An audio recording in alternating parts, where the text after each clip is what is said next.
अब अगले छप्पे में कुछ ऐसे ही और मधुर चरित्रों का स्मरण श्री नाभाजी महाराज कर रहे हैं। मैं छप्पे का गान करूं, एक बार भगवान नाम का उच्चारण कर लेते हैं। गोविंद राधे माधवा गोपाल राधे माधवा, गोविंद राधे माधवा गोपाल, गोविंद राधे माधवा,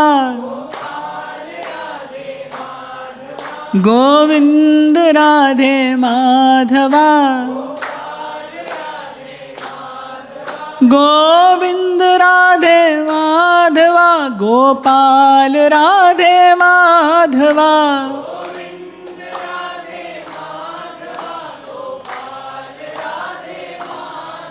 गोविंद राधे माधवा गोपाल राधे माधवा,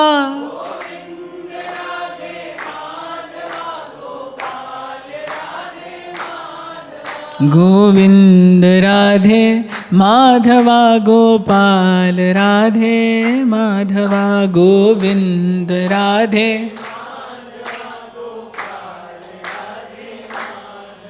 गोविंद राधे माधवा, गोविंद राधे माधवा, गोविंद राधे माधवा गोपाल राधे माधवा,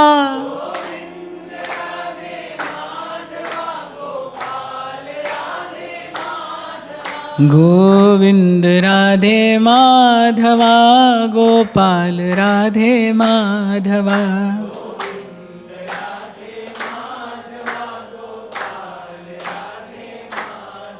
गोविंद राधे माधवा गोपाल राधे माधवा, गोविंद राधे,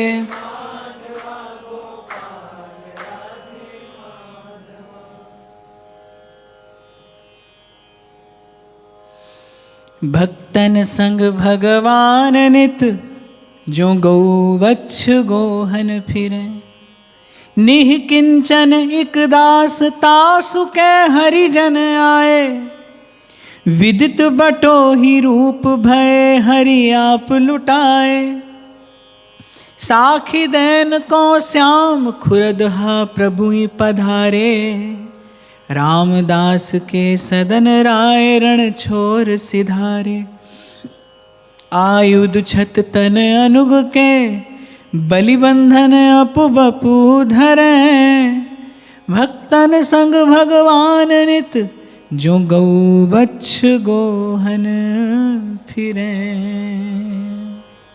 कुछ एक ऐसे भक्तों का स्मरण श्री नाभाजी करते हैं जिनकी रक्षा अंग संग प्रभु प्रत्यक्ष होकर किए हैं।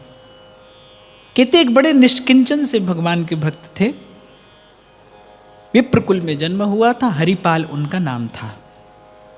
साधु सेवा में उनकी अगाध प्रीति, अगाध निष्ठा, तन मन लुटाकर साधु सेवा, यही उनका जीवन।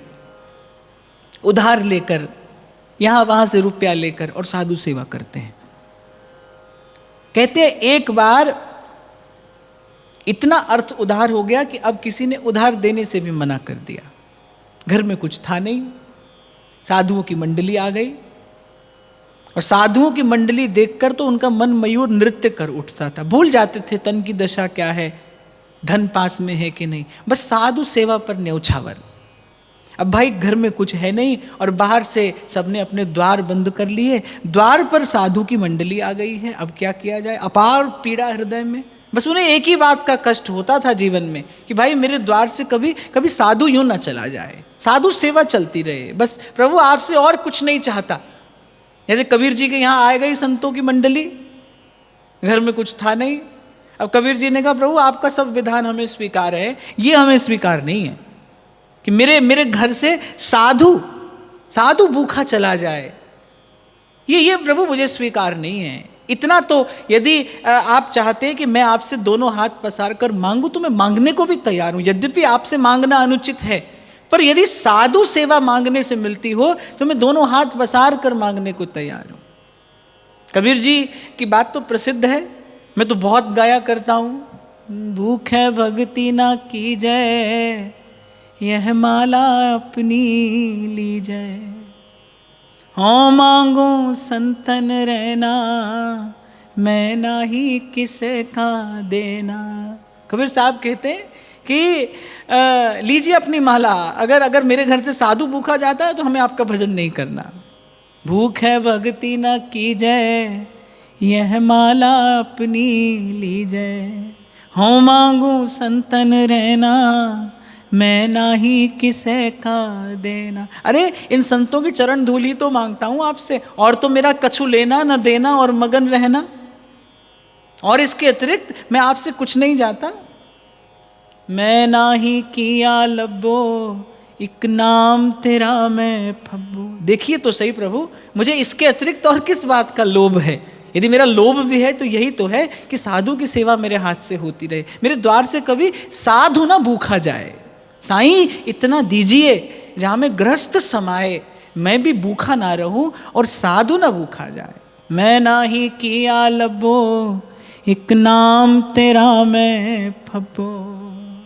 फिर कहते हैं माधो कैसी बने तुम संगे, आप न देहूं तले हूं मंगे। अब आप न दो तो फिर मैं संसार के आगे हाथ पसारूं, पर कबीर सोचता है हाथ ही पसारना है तो क्यों ना पहले दाता के आगे पसारा जाए।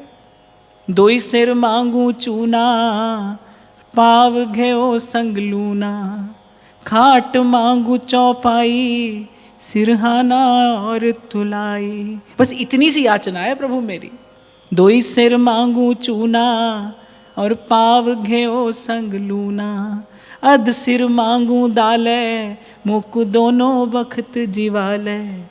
खाट मांगू चौपाई, सिरहाना अवर तुलाई। कह कबीर मन मान्या, मन मान्या तो हरि जान्या। जी गोपाल तेरा आसरा, जी दयाल तेरा आसरा। तो बड़े व्याकुल हो गए हरिपाल जी तो, कि आज ऐसी स्थिति आ गई है कि साधु घर से भूखा चला जाएगा। तो किसी के यहां याचना करने के लिए गए, किसी ना किसी प्रकार से थोड़ा धन ले लिए, और एक प्रकार से स्वयं को ही देकर वो धन लिए, स्वयं का ही विक्रय करके वो थोड़ा सा धन प्राप्त किए, और अपनी पत्नी से कहा कि जाकर इतने संतों को बाल भोग पवाओ और मैं आता हूं। अब भाई इनको तो साधु सेवा के लिए चोरी करने में भी कोई संकोच नहीं था। अब से इनका यही क्रम हो गया, चोरी करके भी साधु सेवा करते हैं। हाँ, पर चोरी करते थे तो विचार लेते थे भाई किसी भगवत विमुख के यहाँ से ही चुराते थे, ताकि इसका धन सेवा में जाए, इसकी भी बुद्धि सुधरे और किसी भगवत भक्त को कष्ट भी ना हो, मार्ग में आने जाने वाले किसी को लूट ले। अब एक दिन श्री ठाकुर जी के मन में इच्छा हुई कि भाई ऐसे भक्त का तो चलकर दर्शन करना चाहिए। फिर से ऐसी घटना घटी, आ गए साधु और कुछ नहीं है। इन्होंने मन में विचार किया कि भाई जाता हूँ, मार्ग में कोई मिलेगा और उसी को लूट कर ले आऊँगा, पर साधु की सेवा करूँगा। श्री ठाकुर जी ने विचारा कि भाई इस अवसर का लाभ लेना चाहिए, और द्वारिकाधीश सुंदर सेठ साहूकार का रूप धरे, आभूषणों से सुसज्जित और अपनी फेंट में बांधे स्वर्ण मुद्राओं की पुटलिया, और चलने लगे। श्री रुक्मिणी जी ने कहा कहाँ जा रहे हैं? बोले आज एक बड़े अनोखे भक्त का दर्शन करने जा रहे हैं। तो बोली हम भी चलेंगे। बोले विचार कर लीजिए, कष्ट भी हो सकता है आपको। बोली आप संग हैं और आप कह रहे हैं कि बड़े अनोखे भक्त का दर्शन करने जा रहे हैं, तो ऐसा अवसर क्यों हाथ से जाने देंगे। सो माता जी भी सेठानी का रूप धरी और सेठ जी के संग चल दी। अब सेठ जी के माथे पर ना तो वैष्णव तिलक और ना गले में कंठी। अब हरिपाल जी ने सोचा भाई कोई विमुख है, मुख में हरि का नाम नहीं, माथे पर वैष्णव तिलक नहीं, गले में कंठी नहीं। बोले अरे बड़ा अमंगल वेशधारी है और दिखाई पड़ता है, धन भी बहुत है, जेब में इतना है तो घर में तो जाने कितना होगा। बोले नेक्सा हम ले भी लेंगे तो इसको तो कोई अभाव पड़ने नहीं वाला, और हमारे यहाँ बहुत दिन तक साधुओं का भंडारा होता रहेगा, हमारे यहाँ खूब दिन तक साधु सेवा होती रहेगी। तो सेठ जी को मार्ग रोक लिए और भय दिखाकर ले लिए उनसे सब धन। सेठानी जी से कहा तुम भी लाओ, अपने सब आभूषण उतार दो। रुक्मिणी जी मन में विचार करी, इसी भक्त का दर्शन करने आए हैं, खबर नहीं क्या ऐसी बात प्रभु के मन में आई, यहाँ आए इस लुटेरे का दर्शन करने। अब श्री ठाकुर जी तो बड़ी प्रसन्नता से सब दिए जा रहे हैं और माता जी विचार विचार कर अपना आभूषण दे रही हैं, पर जैसे तैसे प्रभु का संकेत पाकर दे दिए रुक्मिणी जी ने सब आभूषण। कहते हैं उंगली में एक अंगूठी रह गई और सेठ जी ने कहा कि अब हम जाएं, तो हरिपाल जी ने कहा ये अंगूठी और दे दो। तो बोली फंस गई है, उंगली में निकल नहीं रही। बोले हम निकाल लेते हैं। और बलात् उस अंगूठी को निकालने लगे तो माता जी ने कहा अरे मूर्ख, उंगली टूट जाएगी। बोले वो हम नहीं जानते, पर इस अंगूठी से जाने कितने साधुओं का भोजन होगा, पता नहीं कितने साधु हमारे यहाँ पर प्रसाद पाएंगे। कहते हैं श्री द्वारिकाधीश के हृदय में इस भक्त का दर्शन करके ऐसा आनंद हुआ कि रुक्मिणी जी को संकेत किए, अपने सुंदर स्वरूप का श्री हरिपाल जी को दर्शन कराए और उनको सदा सदा के लिए कृत कर दिए। इसीलिए संत कहते हैं भाई ना जाने कौन सी बात पर दयानिधि रीझ जाते हैं। इसी को कहा है प्रभु ने, कुछ नहीं चाहिए भाई हमें, कहाँ आवश्यकता है प्रभु को देखने की, कौन है, कहाँ से आया है, किस कुल में जन्म लिया है, तहाँ जाति कुल नहीं विचार, कौन सु उत्तम कौन गंवार, सार भजन हरिवंश को। बड़ी बात यह है आपके मन का उद्देश्य क्या है, आपके मन का उद्देश्य क्या है। उद्देश्य क्या है कि भाई कुछ भी हो पर साधु की सेवा सतत होती रहे। एक ही बात से व्याकुल होते थे कि मेरे द्वार से साधु ना भूखा चला जाए। कबीर जी ने भी यही कहा, प्रभु आपसे याचना करना अनुचित है पर मैं करता हूं, साईं इतना दीजिए जहां मैं ग्रस्त समाए, मैं भी भूखा ना रहूं और मेरे द्वार से साधु ना भूखा जाए, साधु सेवा होती रहे। मैंने उस दिन श्री मीरा जी के प्रसंग में आपको निवेदन किया कि महाराज कुमार भोजराज ने सब व्यवस्था मीरा जी की करा दी, पर फिर भी मीराबाई कहती है कि साधु संग बिना प्राण तिसाया मरे, कुछ ऐसी व्यवस्था कराइए मुझे संत का दर्शन होता रहे, संतों की चरण रेणु मिलती रहे।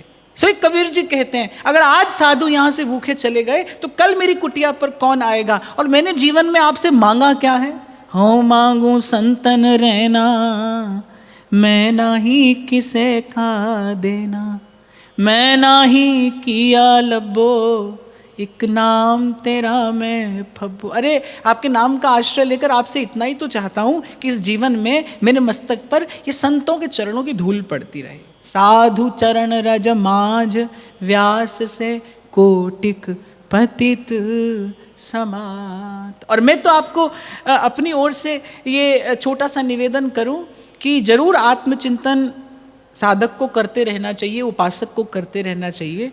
आप एक ही कसौटी पर स्वयं को कसिए, हम ठीक मार्ग पर जा रहे हैं कि नहीं, इसकी एक ही कसौटी है। और एक ही कसौटी पर एक उपासक स्वयं को कसे कि संत संग में और संत सेवा में अनुराग बढ़ रहा है कि नहीं। भक्ति की सुवास तो यही है भाई। अगर हृदय में भक्ति का फूल खिलेगा, अगर हृदय में भक्ति का पुष्प प्रफुल्लित होगा तो भाई उसकी सुवास यही है, तेरे भक्तों की भक्ति करूं मैं सदा, तेरे चाहने वालों को चाहा करूं, तेरे भक्तों की भक्ति करूं मैं सदा।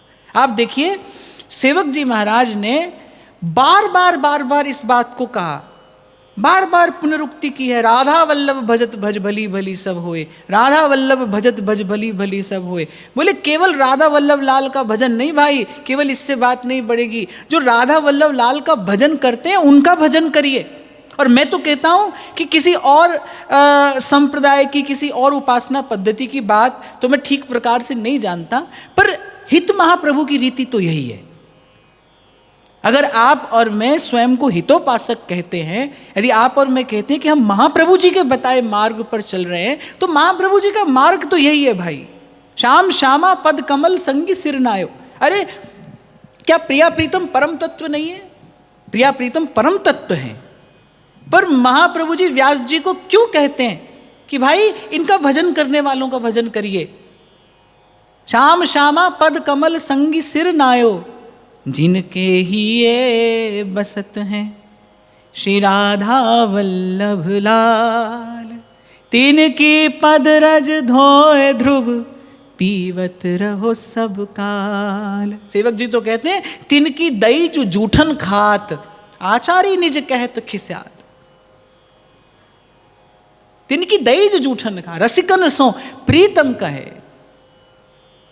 अरु तिनके भजतन को भजूं।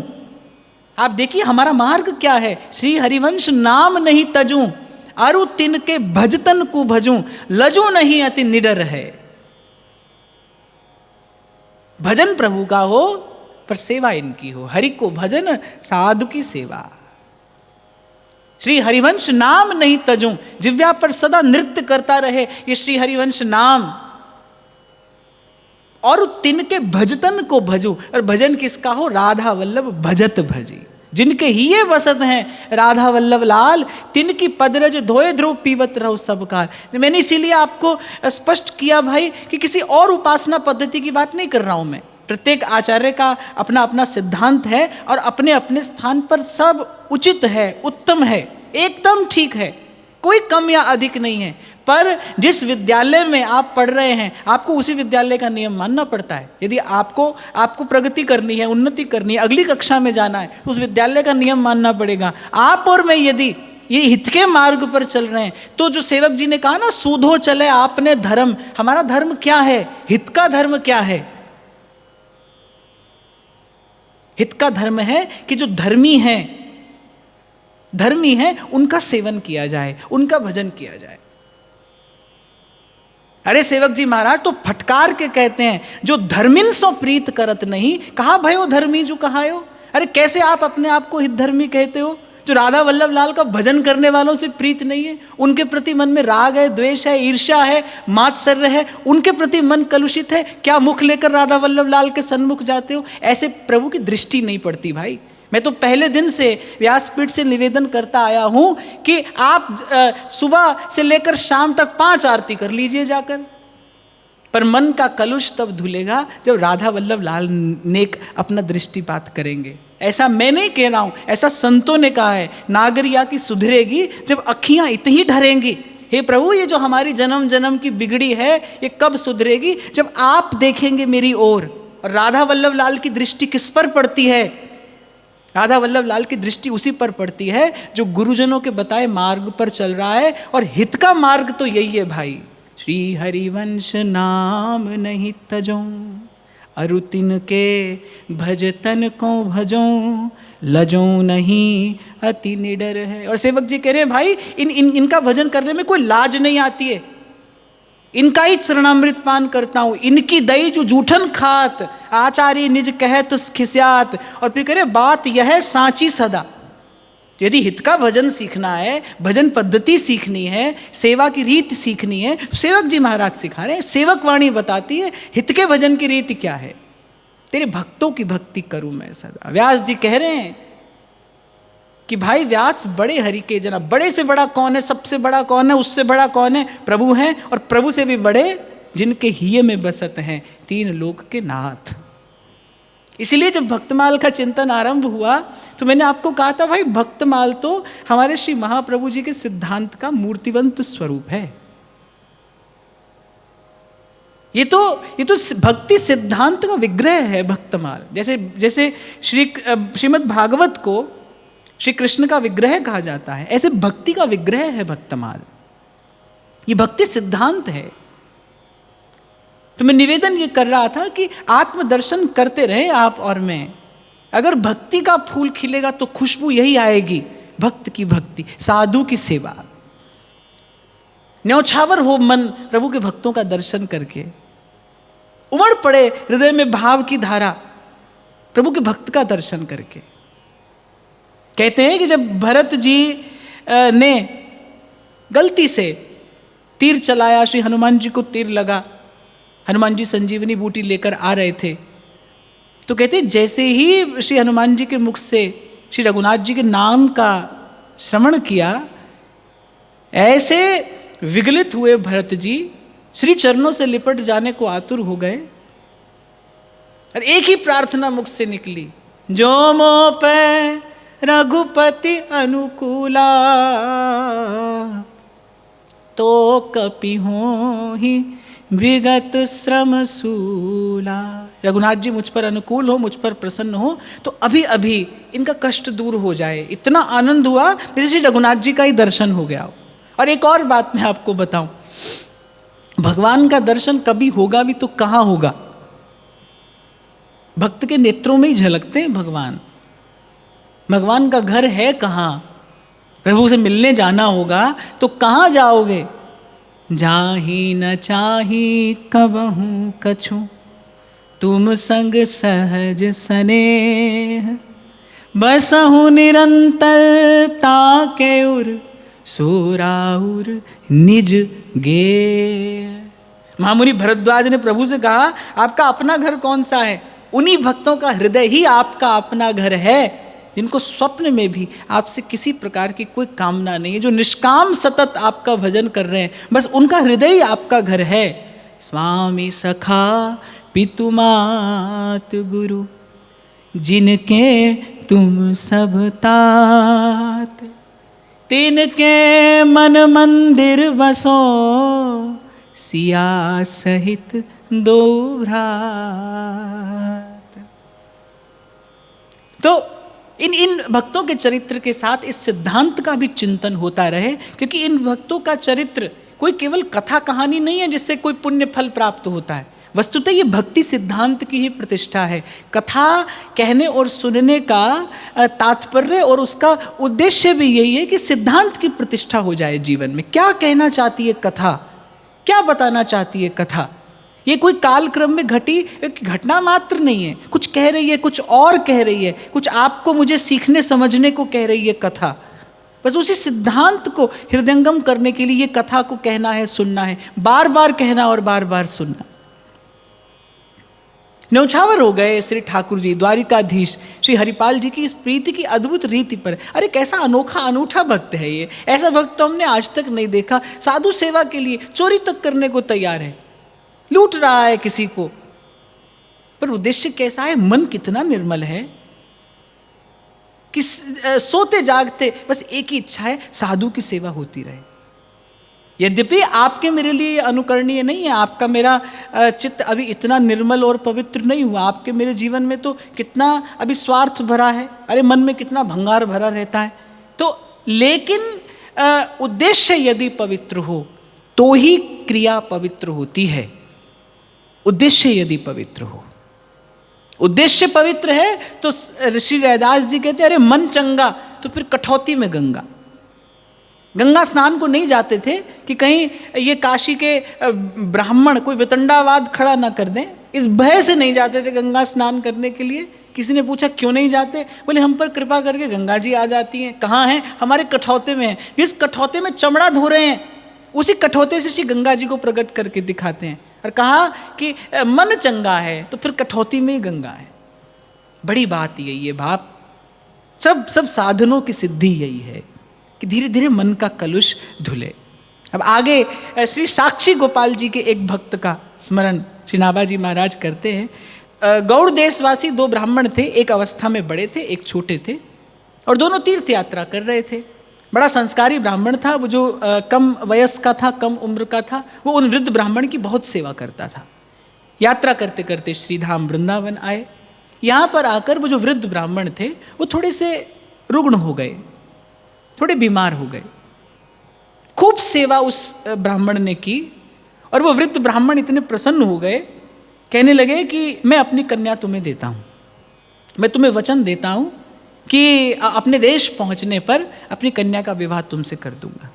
उस छोटे ब्राह्मण ने कहा कि मैंने तो आपकी सेवा निष्काम भाव से की है, मुझे न तो ऐसी कोई आवश्यकता है और न मेरे मन में ऐसी कोई इच्छा है, मैं तो केवल सेवा के लिए सेवा कर रहा हूँ। पर ब्राह्मण ने कहा नहीं, हमने तुम्हें वचन दिया है, हमने प्रभु की साक्षी में तुमको वचन दिया है कि मैं अपने देश पहुँचने पर अपनी कन्या का विवाह तुमसे कर दूंगा। संयोग से वो जहाँ पर ये वार्ता कर रहे थे, श्री ठाकुर जी का एक विग्रह वहाँ विराजमान था, मंदिर था, वहीं पर ये वार्ता हो रही थी। और ब्राह्मण ने कहा भाई मैं प्रभु की साक्षी में कह रहा हूँ कि अपनी कन्या तुम्हें दूंगा। तीर्थ यात्रा पूर्ण हुई, अपने घर पहुँचे। अब एक दिन उस छोटे ब्राह्मण ने स्मरण दिला दिया, भाई हमारे घर के लोग हमारा विवाह करना चाहते हैं, तो आपने हमें वृंदावन में वचन दिया था। अब भाई वो ब्राह्मण बहुत धनवान नहीं था, किंचित साधनहीन था, तो वो जो बूढ़ा ब्राह्मण था उसका मन बदल गया। उसने कहा कि भाई ऐसे अभावग्रस्त ब्राह्मण के घर अपनी कन्या दे दूंगा तो कन्या जीवन भर दुख पाएगी। उसका मन बदल गया, वो बात को टालने लगा, बार बार टालने लगा। अब तो उस छोटे ब्राह्मण ने कहा कि देखिए आपने प्रभु की साक्षी में हमको वचन दिया था कि मैं अपनी कन्या तुमको दूंगा, अब आपको अपने वचन का निर्वाह करना चाहिए। पर वो ब्राह्मण जो था वो बात टालता रहा। अब उस छोटे ब्राह्मण ने क्या किया, सब पंचों सरपंचों को इकट्ठा किया और कहा कि भाई ऐसे ऐसे इस ब्राह्मण ने मुझे वचन दिया था और अभी अपने वचन से टलता है। तब उन पंचों ने कहा कि भाई कोई साक्षी है तुम्हारा? बोले गोपाल जी साक्षी हैं, उन्हीं की साक्षी में इसने वचन दिया था। अब पंचों ने इसका निपटारा करने के भाव से कह दिया कि भाई ठीक है, साक्षी को ले आओ, गोपाल जी आकर साक्षी दे दें तो हम इसकी कन्या का विवाह तुमसे करा देंगे। अब वो जो युवक था वो संस्कारी भी था और भक्त भी था। वो पुनः वृंदावन आया और उसी मंदिर में जहां पर उस ब्राह्मण ने उसे वचन दिया था, श्री ठाकुर जी से आकर कहने लगा कि हमको आपकी थोड़ी सहायता की आवश्यकता है। श्री ठाकुर जी बोल पड़े, कहो क्या सहायता चाहिए? बोले उस ब्राह्मण ने आपके सामने हमें वचन दिया था कि अपनी कन्या का विवाह तुमसे कर दूंगा और अपनी बात से टल रहा है, तो आप चलिए हमारी साक्षी दे दीजिए। श्री ठाकुर जी बोले अरे प्रतिमा चलती नहीं है। तो वो ब्राह्मण कुमार कहने लगा तो फिर बोलती क्यों है? अगर बोल सकती है तो चल भी सकती है। देखिए आपके अतिरिक्त कोई और इस बात का साक्षी नहीं है और हमको लगता था कि आप साक्षी हैं तो किसी और की साक्षी की आवश्यकता भी क्या है, तो हम तो आपके ही भरोसे निश्चिंत बैठे थे। यदि आप भी इस समय हमारे संग नहीं चलेंगे तो बड़ी जग हंसाई होगी और हम नहीं आप जूठे पड़ेंगे। तो श्री ठाकुर जी ने कहा देखो वैसे तो प्रतिमा न चलती है न बोलती है, अब तुम्हारे लिए हम बोल पड़े हैं तो चल भी देंगे, लेकिन एक शर्त रहेगी हमारी, हम तुम्हारे पीछे पीछे चलेंगे, तुम्हें हमारे नूपुरों की ध्वनि सुनाई पड़ती रहेगी, लेकिन अपने गांव में पहुंचने तक हमें पीछे मुड़कर मत देखना। ब्राह्मण कुमार ने स्वीकृति दे दी, चले। बस गांव में पहुंचने वाले थे, थोड़ा सा दूर उस ब्राह्मण कुमार के मन में आया, बोले अले कहीं छलिया मुझे छल तो नहीं रहा, मुझे वृंदावन से लौटा दिया और ये भी कह दिया कि पीछे मुड़कर मत देखना। ब्राह्मण कुमार के मन में आया कि भाई इनका तो नाम ही छलिया है, तो और ऐसा छल करना तो बोले इनके स्वभाव में है, कहीं हमें भी नहीं बना दिया हो। बस गांव में पहुंचने ही वाला था और पीछे मुड़कर देखा तो श्याम सुंदर का वो त्रिभंग ललित सुंदर विग्रह, मंद मंद मुस्कुराते प्रभु। ब्राह्मण कुमार ने कहा कि प्रभु क्षमा करना, गांव तो आ गया, बस थोड़ी दूर और चलना है। श्री ठाकुर जी ने कहा अब हमें और नहीं चलना है भाई, हमने तुमसे पहले वचन लिया था कि जिस स्थान पर हमें पीछे मुड़कर देखोगे वहां से एक पग भी हम आगे नहीं चलेंगे। अब ब्राह्मण कुमार बेचारा हो गया रुआंसा कि अब क्या किया जाए। श्री ठाकुर जी ने कहा सब पंचों सरपंचों को यहीं ले आओ, जिसको भी आना हो यहीं आए और हम तुम्हारी बात की साक्षी दे देंगे। अब जब वो सब पंच सरपंच और गांव के बड़े बूढ़े सब लोग आए, श्री ठाकुर जी का सुंदर श्री विग्रह देखा और श्री ठाकुर जी ने अपने मधुर स्वर से साक्षी दी, हाँ भाई इस ब्राह्मण ने हमारे सामने वचन दिया था, इस कन्या का विवाह इससे कराया जाएगा और अब हमारी आज्ञा है कि सानंद इस कन्या का विवाह इस ब्राह्मण कुमार से कराया जाए। आज भी वो मंदिर वहाँ पर विराजमान है और वो अत्यंत सुंदर स्वरूप साक्षी गोपाल जी के रूप में वहाँ पर विराजता है। बड़े लाड़ प्यार से उनकी सेवा होती है। उसके बाद श्री ठाकुर जी वृंदावन नहीं आए और भक्त के कहने पर वहीं प्रभु ने अपना निवास बनाया। तो इसीलिए नाभाजी महाराज कहते हैं भक्तन संग भगवान नित जो गौ बच्छ गोहन फिरे। हूँ भक्तन के पाछे चलत हूँ जू बछड़ा संग गाई। इसी घटना का स्मरण करके लिखा है भक्तों ने, गाया है भक्तों ने कि हूँ भक्तन के पाछे फरत हूँ जो बछड़ा संग गाई।